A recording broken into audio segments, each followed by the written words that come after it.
Hey there, Tim. Sorry, ran out of storage on the phone. I had to clear out a couple things. Cool, man. Let's just continue on where I was at. We were just talking about that turnaround. You make sure you're in the right spot, right? It starts with that G chord. That's why it's important for you to count when you're doing the chord progression. That way, you know exactly where you're supposed to do the turnaround figure. Otherwise, it'll be off centered and it won't line up right. So right at that G chord, the last G chord before the D chord.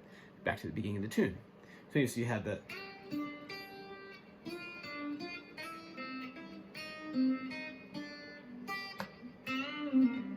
There are different things you can do there. What I like to do is here at 5-7, or sorry, 3-5. So 5th fret, you bend, pull off to 3, 5 on the 4th string, back to 3 on the 3rd string.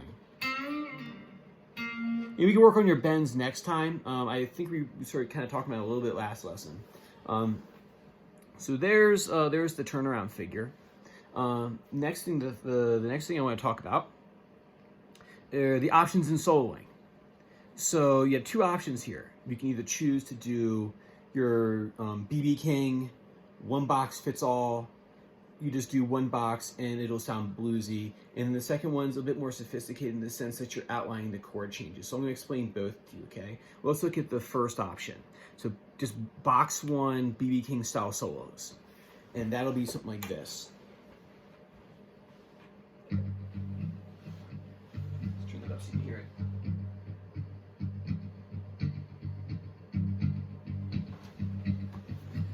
it. So, over top of something like that, I've taken the liberty of writing out here for you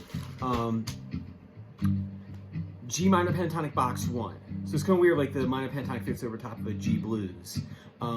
It's just that bluesy sound to it. But so basically, you use box 1 G minor pentatonic. What that looks like is 3, 6, 3, 5, 3, 5. You've played this one before. I'm sure we talked about it. But you're gonna hear it's a root 6, box 1 root 6. It's here on the 3rd fret, 6th string. That's your note G right there, right? If I take this shape and play it somewhere else, it's gonna be A minor pentatonic. Doesn't sound good with the backing track or whatever. But this one, G minor pentatonic.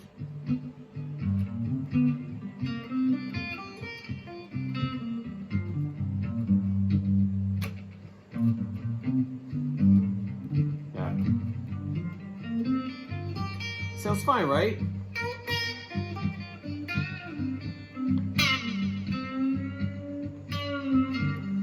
We're getting some more. Let's do this.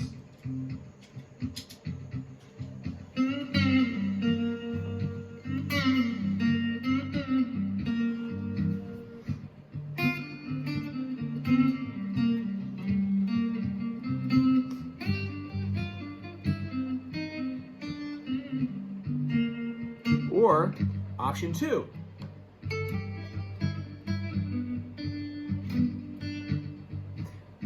Box 2.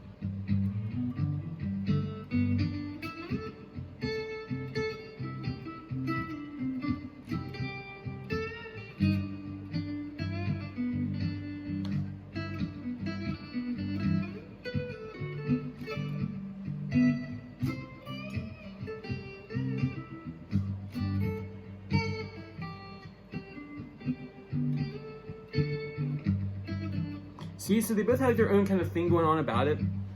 So if you want just like a simple kind of like BB King style, you want to mess around one night and just play some blues just over top of a 12-bar blues, you can just do the minor pentatonic box 1, and that's just pretty straightforward like that right there. Now, but with both styles, you wanna not just like remember I call it guitar center guitar playing. You want to outline the changes. So you want to make sure, or say not outline the changes. You want to make sure to follow the sequencing patterns. So I've taken a little bit of writing out here a 3-note sequence for you using box 1, and it's going to sound like this. So you have 6, 3, 6, 3, 6, 3. Same thing we did before.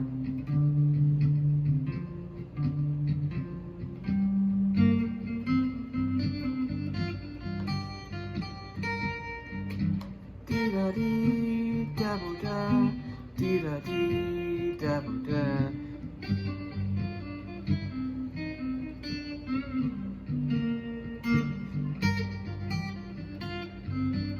through both directions.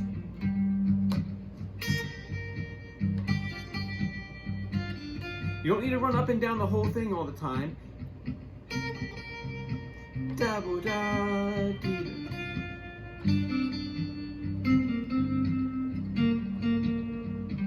See, all I'm doing there, I was just doing box one. You're not outlining the chord changes, so it's not quite sophisticated. But if you're using that kind of, like I said, the B.B. King style of blues playing, this is what you do. Dee da dee. You repeat them. But always have the sequences to rely upon.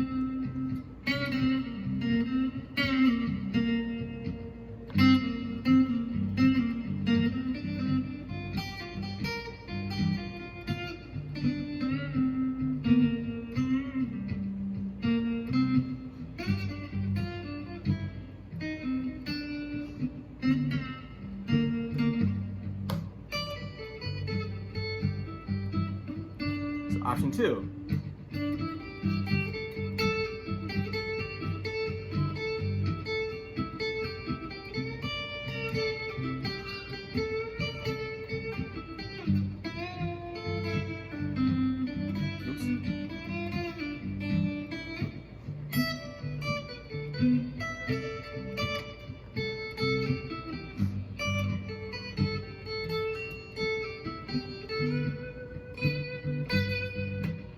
Back to B.B. King style.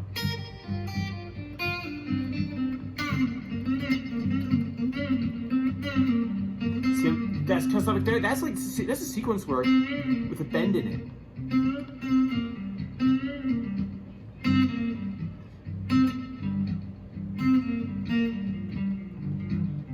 That's why the sequences are important, because there's bluesy licks. Stays in one spot.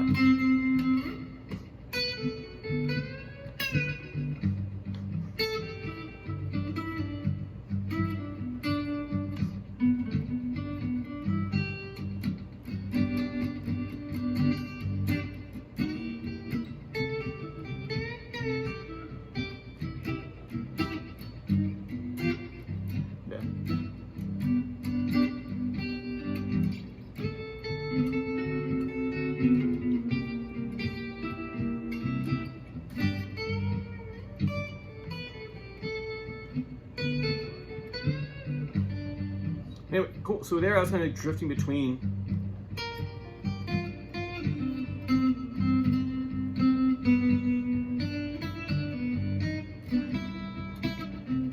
And then outlining the chord changes. Back to that B.B. King style.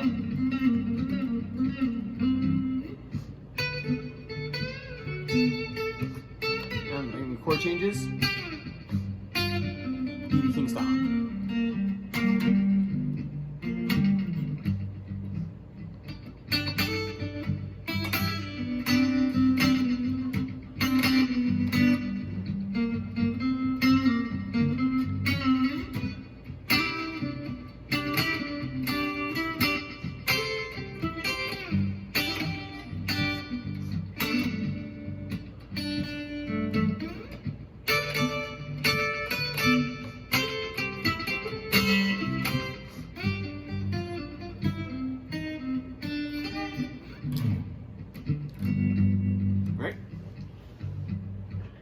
So there, I was just kind of noodling around a little bit, but I want to show you that there's value in both of those things, right? You know, sometimes you might just want to let loose and has a lot of attitude in it. And the other one gives you kind of access that